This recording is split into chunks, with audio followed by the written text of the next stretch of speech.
Hi everyone, welcome back to this podcast. Welcome to soulishfemme. My name is Glenaville Manarang. To those of you who are here for the very first time, I would like to welcome you, and to those of you who are my returning subscribers and supporters, thank you for coming back once again Mondays and Thursdays with a new podcast. Today's episode is titled How Do We Love and Accept Ourselves? Or How Do You Accept and Love Yourself?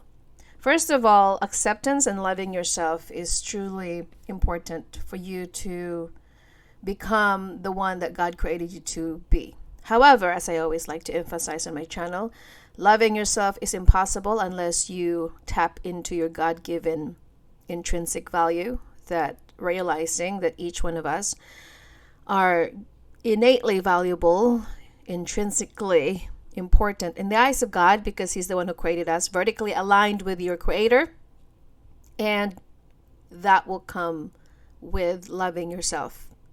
Pay attention to how you see yourself in the mirror. What do you see? Let go of criticism and negative affirmations or words that you have believed and spoken over your life. Negativity, subconscious self-belief that you are fat, ugly, and you're always going to be broken. Instead, learn to accept yourself completely by changing how you see yourself. I know it's very easier said than done. It's counterintuitive because our brain is usually negative. That's how we were programmed, because we live in the fallen world and there's so many negativity that we see out there, and therefore sometimes it doesn't come naturally for us to think positively. In our nature, we love to just criticize ourselves. This is why it's so hard to become positive. It takes a lot of self-awareness, and it takes a lot of shifting from being negative into positive, especially when you have been brought up in a family where there's a lot of Betty Downers and there's a lot of people that are very negative. And that is why when you come out of that environment, it takes a long time to unlearn certain patterns, and it takes a long time to break the cycle. And so therefore, it's very important to say, I accept myself fully. I am beautiful. As probably you have heard me before said, try saying that in front of the mirror. I love you. I accept you. I forgive you. I am enough. I am worth it. You'll be surprised the amount of relief that you will feel about yourself. Secondly, learn to forgive yourself. Without forgiving yourself, you cannot accept and love yourself. Forgiveness, of course, is acknowledging the fact that you are not perfect, acknowledging the fact that you are flawed and you made mistakes, but it's okay as long as you are learning from your mistakes and growing from them. That is how you can start healing. People usually who are in denial and running away from the truth, they're actually still unable to grow because they refuse to face themselves with honesty, saying, in order for me to fully accept myself and to forgive myself, I have to acknowledge that yes, perhaps I was victimized by people, but I could no longer use that as an excuse not for me to try and do something else. How many times have you beat yourself up because of the wrongdoings you've done? And you say things like, I'm dumb, stupid, I never do anything right, I'm always screwing up. Instead, learn to forgive yourself by saying, okay, I have made mistakes, it's okay, I forgive you. It is like a mother to her children. A loving mother would offer forgiveness when the child admitted his or his misbehavior. A mother would say, it's okay, honey, try not to do it again, I forgive you. When you never had a mother love or a father love before who really were there for you, you must learn how to become your own parent. And it's very hard for many of us who have mother wounds and father wounds, that sometimes we must be our own confidant and our own parent. And it takes a lot of grace and understanding that you are perhaps a child who were neglected and rejected and left alone in the world. And therefore, when you grow up, it's so hard for you to learn how to forgive your own self, because you probably were brought up in the perfectionist environment, and you realize that life is not about perfection. It's never about being perfect. It's about progression. And as I said, you can never grow up until you realize that without taking accountability, you will get stuck in your own cycle of victimhood mindset. And thirdly, of course, is to embrace solitude. Forgiveness, accepting yourself, loving yourself is embracing solitude. Find out what makes you happy. Solitude doesn't mean loneliness. Solitude is the way for you to reflect. Journaling and dumping your thoughts down in a piece of notebook really releases any negativity that you have been harboring, any thoughts that are not yours. When you write down something in times of solitude, you have time to self-reflect and self-introspect, interrogate every belief system in your heart. If you have been believing that you're not worthy, you have to interrogate, is this even true? Where did this come from? If you have been told that you are always going to make mistakes and you're never going to mount up to anything, did it come from you or did it come from people around you that were lying to you? This is why I love solitude, because this is a time for you to shut down the noises around you, to turn down the noises of people that isn't yours. Unfortunately, we are a very distracted generation. We have so many things competing with our attention: social media, the news, television, noises. And that's why we somehow confuse our own thoughts with other people's thoughts. We confuse their truth with our own truth. And if you do not know how to sift the noise out and really learn that these thoughts and these belief systems are actually not mine, then you have a better understanding to shift that. For me, I like to write, to cook, dance, which I love to dance too. And solitude is about really tapping into your childlike spirit. When you're in solitude, that's who you are. You will know who you are when no one is looking. How do you behave? What kinds of activities you gravitate towards? The kinds of things that ignite something inside of you. This is going to help you embrace being alone. Sometimes I know when I was in my lonely years, which is when I was single years, I usually went out by myself, movie theater, watch a movie by myself, or walk at the park by myself, go to the gym by myself, or eat at the restaurant by myself. For some people, it might look like you're such a loner and you're very a lone wolf, or you need a pathetic life. You have a pathetic life because you have no friends around you. But actually, when you really know who you are, you realize that you can choose people right away when you can feel it, because you became your own best friend, and there's really there's no other place for you to become, because people come and go, friendships come and go, not a lot of people are going to stay in your life. And of course, if you want to love and accept yourself, stop comparing yourself. Comparison is a thief of joy. You have heard this before, Eleanor Roosevelt. You are unique, and there is not a single person in this world who is you. You might have similarities, but still the person isn't you. The reason why I deleted my social media is because I have found myself many years ago, I was comparing myself. And comparison really is going to make you feel sorry about yourself. You feel as though you are left behind, or why is it that some women on Instagram have a perfect life? It seems as though their life is well curated and yours is not. How come these people look like they're living the life that you've wished for, and here you are struggling financially, or maybe you could barely afford to pay your rent? What do they have that you don't have? And we cannot be really fooled by a 5-minute snapshot, and that's only something that you see in a glimpse. You have no idea what these people are going through behind closed doors. So this is why you wouldn't want what other people's life, because if you would probably ask them the question, what are they struggling behind closed doors, they're not going to tell you that. They're only going to tell you the beautiful perfection that they want to showcase into the world. This is why when you're comparing oranges and apple, they do not taste the same.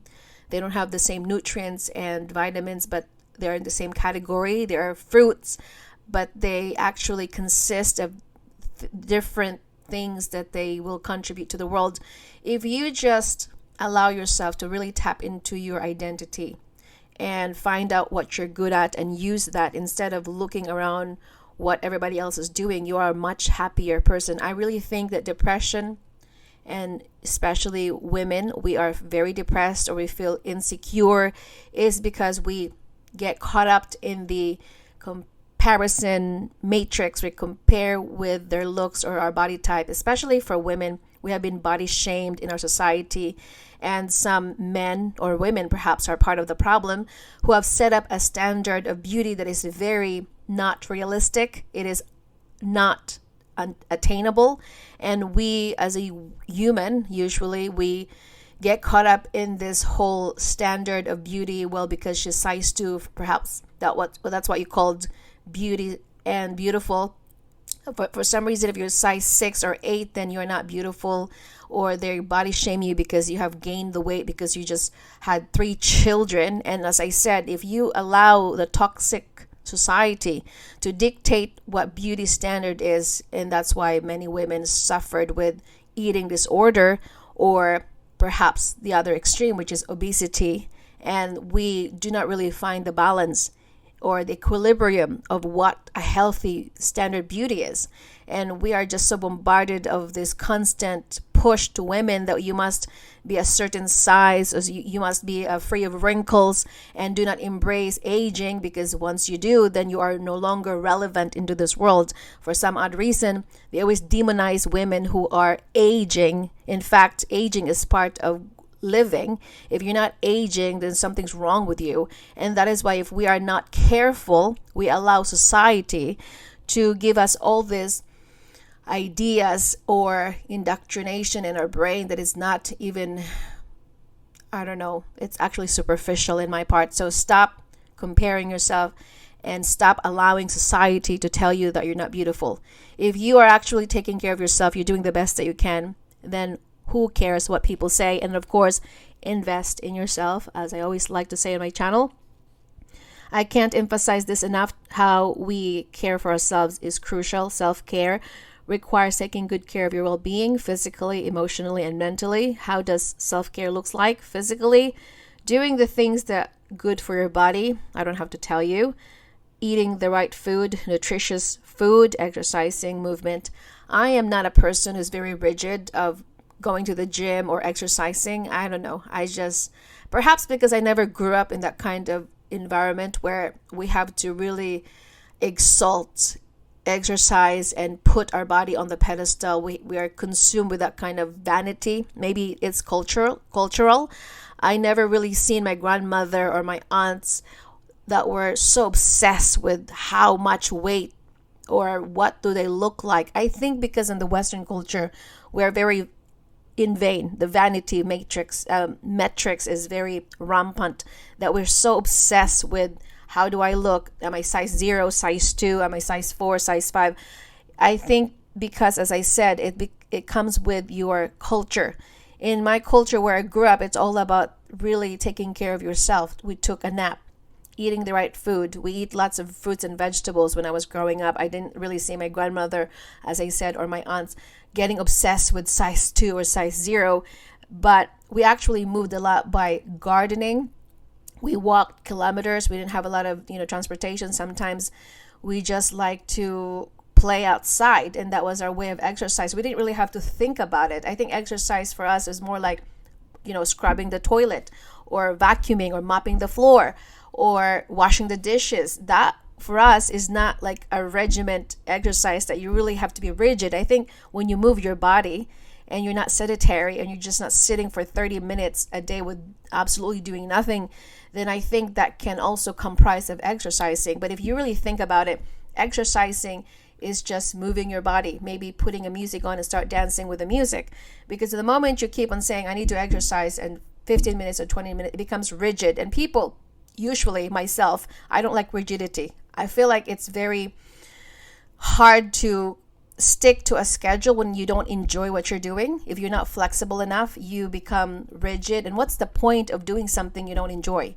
What's the point of having this routine and you're so not able to become flexible? I feel like you become a prisoner of it because of the set standards that people have set for you. This society have set the standard for us to exercise this much amount of time and 20 minutes and 30 minutes. And at the end of the day, who can keep up with it? This is why for many people, they always fail to stick with their routine. They don't stick with the exercise schedule because for them it is so rigid. It doesn't come with this idea that whatever feels good in my body. They're not attuned to what makes them feel good.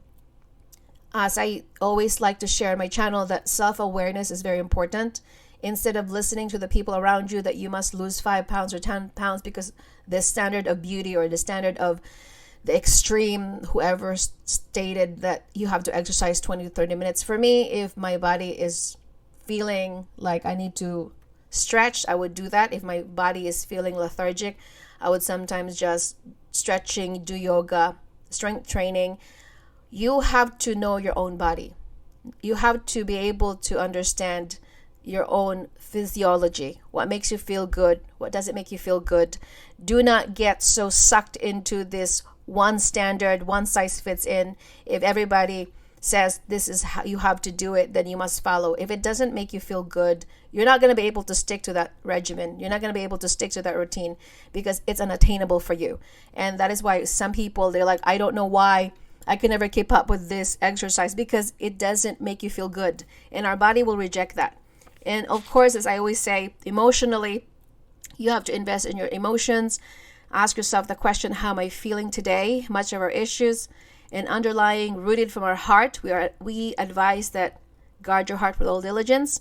The heart is what we consider the inner man or the subconscious part of us.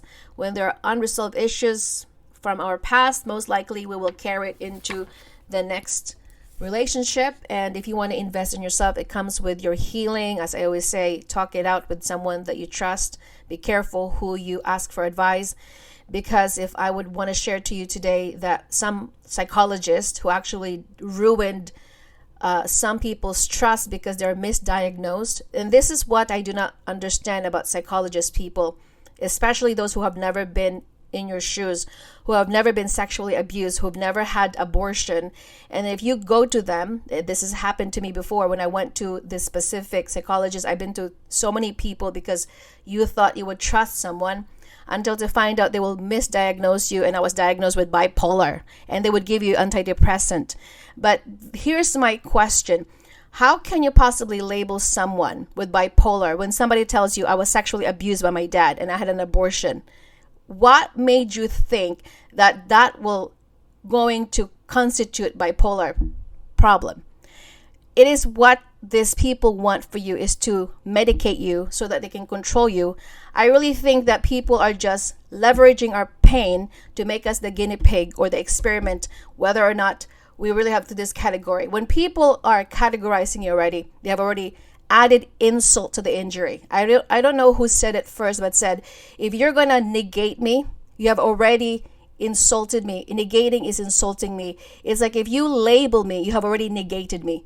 You have already somehow invalidated the fact that this person, my person, me, was going through something in life. I was psychologically, emotionally, physically violated. And for you to say to someone that you have a bipolar, and that is a label, you are adding insult to the injury. And this is what psychologists, doctors have to change their narrative, that women especially and men who have been sexually abused are not labels. They are not cereal boxes who has to be labeled. These are human beings who have been abused mentally, physically, and there's no amount of medication that can fix that until your soul has to be healed. They think that just because you are going through this and they can just medicate you, everything is fine. Medication only works for physical body, but it doesn't forget what happened to you. You need to really allow the Holy Spirit, the Spirit of God, to change you from the inside out. There's not an amount of medication. The medication can only alleviate your pain, but it doesn't cure you. It doesn't cure the fact that you were abused. It doesn't cure the fact that you were violated. It doesn't cure the fact that you were actually been psychologically, mentally, has been broken down by narcissistic people in your life. And by labeling people, you are not helping. And this is why these people are truly trying to do this. So I feel like it's becoming, make you as invalid. No, it doesn't really make any difference if we label you, because we have to name it. For what reason? It's not a mental illness. It's a mental breaking down of you. You were thrown out in your nervous system. What made you think a person is gonna be in this equilibrium when she has been mentally abused physically? It's like a narcissistic roller coaster ride. One minute they love you, the next minute they spit you out, the next minute they invite you in, and the next minute they dump you. And that's why how people, their nervous system is jacked up. The nervous system is out of whack, because that's what narcissistic people do. They design for you to become psychologically unstable by playing the games. This is a mind game.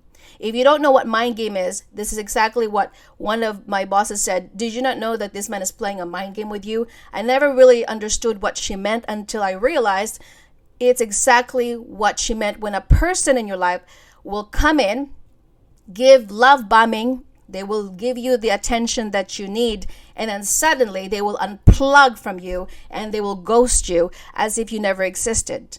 And if you keep doing that to a person by playing the mind tricks of loving you, love bombing you, and the next minute they just unplug and they just hide and seek. It's like Jacqueline and Hyde. What made you think the nervous system is not going to be out of whack?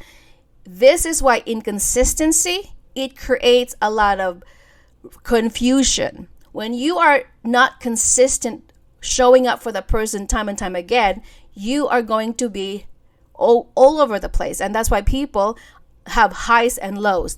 Sometimes they feel so heightened and sometimes they're very low, because some people in their life, they jack them up and they have been abused like that mentally. That is how they psychologically break down a woman or a man. And that is why do not be fooled by these people who wants to just label you because you're not a cereal, a box. I am out of the tangent, and let's just talk about, then secondly, when you want to talk about loving and accepting yourself, of course, let's not forget about self-acceptance. Excuse me, I just had some breakfast. I'm gonna keep on burping. Acceptance is part of self-acceptance, is not changing what you cannot change. So when you say self-acceptance and loving yourself, it's about embracing your physical body. As I said, I used to do not like my body before. I feel like I was disproportionate. I was unsymmetrical, or whatever you call it. The longer you realize that I am who I am, the way that God created me. I am short. I'm actually a little chubby, and I know I can change with the weight, but when it comes to the height, I cannot change it. I cannot change the color of my skin. I cannot change my eyes. I cannot change my stature. I cannot change my genetics when it comes to my appearance. However, I can change the character, because self-acceptance is not only limited on how you look in the mirror or how people perceive you. When it comes to people's perception, it's actually on them. It's not on you. So even if you beat yourself up and you try so hard to create an illusion that you must be tan or you must be lighter because you want that, or you must have this certain color, then you are missing out the point. It is this race that as an ending chase of a tail that you're never going to feel happiness. Women who are constantly fixated on changing their appearance is because it's rooted deeply within their soul. As I said, it's part of a society's problem too, that we somehow demonize women who are getting older or who do not have the right kind of a body. Self-acceptance, as I said, is not only physical but also your values. Self-acceptance comes with knowing who you are. Self-acceptance comes from not wanting validation from people. Self-acceptance is knowing that you're fearfully and wonderfully made by the one who created you, that you are an important puzzle. You are not a person who has to be fixed. You're not a person who has to blend in. You're not a woman who has to fit in. If people can just embrace who they are, then I think this place would be a much better place to live. But the problem is, we are now bombarded with the superficiality of conformity, congruency, looking alike like everybody else. I have done a video many months ago about the rise of deception, because now we have these celebrities and influencers who want to just be look-alike, like a clone, look like a robot. They no longer embrace their individuality. They're no longer embracing their variety of how they were brought up into this world, we get so obsessed with looking like the same. When everybody looks the same, it becomes dull. It becomes monotonous. That's why God created variety. There are different kinds of fruits. There are different kinds of animals. There are different kinds of flowers. There are different kinds of mountains. There are different kinds of the body of water, lakes, oceans, brooks. Because God hates conformity. He likes variety. When there's variety, it brings beauty. When everybody looks the same, now you probably think that conformity is going to be appealing. Actually, it becomes boring. It is no originality. It becomes monotonous. It becomes so it's no longer, it doesn't really separate between who really is standing out and who isn't. You cannot separate between who is the most beautiful versus the average, because life is not supposed to be that way. And when people get sucked into this idea that they have to follow certain standards of beauty, you are no longer accepting yourself. You're accepting the voices of the world. You're accepting the standard of society that is actually crooked. And if you are not careful, you yourself are going to get sucked into it. And I love what Audrey Hepburn, she had this interview many years ago that she was in her 60s, I think, and somebody asked her if she had a surgery done on her face, and she said never. She never had any surgery done. It was very natural looking, and she embraced her growing and age, and she aged very well. Because if you are a person who really cannot accept yourself, then you're going to do more harm to your body and your physical appearance, because, as I said, you get sucked into the standard of the world that is sometimes actually egregious. It is shallow. I am not trying to make people embarrassed if they have their Botox done or facial appearance done, surgery done. I'm not saying to disrespect this kind of women if that was their choice. But I'm saying is for those of us who are more aware, I'm not saying that they're not aware either, but not going into that kind of ideology or following the footsteps, then it is actually, to each has its own. But I think because for many years we have been lied to. Women have been lied to. We have been lied to that we're not good enough, we're not beautiful enough, we're not skinny enough, we're never enough. And do you know who started that? It's Satan himself, right? It started from the Garden of Eden, the lies of the devil. Did God really say that you're not beautiful? It's always the tactic of the enemy himself. When Eve was being tempted, she was asked the question, are you sure God said that thou shalt not touch of this tree of good and evil? And the same thing with women. Are you sure you're not beautiful? Are you sure you're beautiful enough? Are you sure you shouldn't lose the weight? Are you sure your husband is going to love you and accept you just the way you are? Are you sure, are you sure that you're doing the right thing? This constant bombarding of questioning whether we're more than enough. And if we are not going to drown out the noise and we get sucked into those narratives and the questions, then we're going to end up giving in and caving in to the standard of society. When you do not love yourself and accept yourself, you become persuaded instantly by the noise of the world. You are like a wishy-washy person. What's the Bible called is, it's like you're a wave tossed and tow. Everybody says you have to lose the pounds, you will lose the pounds. If you have to lose 10 pounds, then you're going to lose 10 pounds because everybody's dictating to you. But if you actually are comfortable with your body and you love yourself, no matter what people say, they can say whatever they want. They can't really do anything about it. So that is why I want to remind you that if you are still in this journey of loving and accepting yourself, it has to come with a place of really enjoying your own company, knowing who you are, your likes, your dislikes, your standards, because guess what? You're stuck with you for the rest of your life. Your friends come and go. Your family may not always be there for you. Even your own spouse, even if you're married, your children will also leave you someday, and you're going to be there stuck with yourself. Might as well get to know her now. Might as well be comfortable of being alone, enjoying your own company, because you're going to die alone. And that is the truth. I know it's very sad, but it's just reality.